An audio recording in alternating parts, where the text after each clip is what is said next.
নক্ষত্র অনুরাধার সিচুয়েশন একটি নির্দিষ্ট পথে কিন্তু কন্টিনিউ হচ্ছে। বহু অনুরাধা নক্ষত্রে জাতক জাতিকারা রয়েছেন, মাঝে একটা বিপর্যয় আসে, তারপরে মোকাবিলা করেছেন। এখন চলছে সংসার জীবন মধ্যম, অর্থ নিয়ে অসুবিধা এ মাসে হবে না।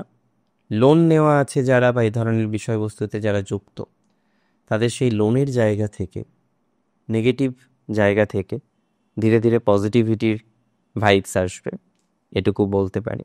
খুব বেশি প্রেশার নেওয়ার দরকার নেই, খুব বেশি টেনশন করারও দরকার নেই। আশা রাখছি এক্ষেত্রে প্রোগ্রেসও হবে, অগ্রগতিও হবে।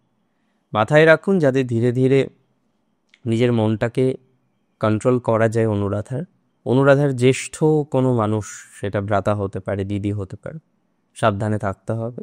ফাইন্যান্স ওকে, প্রথমেই বললাম। চাকরি ওকে, হ্যাঁ ডেভেলপমেন্টে হালকা বাধা আছে, প্রমোশন ইত্যাদি ইত্যাদি বিষয় একটু চাপ আসতে পারে। এটাকে বুঝে শুনে কন্ট্রোল করতে হবে, এটাকে বুঝে শুনে নিয়ন্ত্রণ করার চেষ্টা করতে হবে।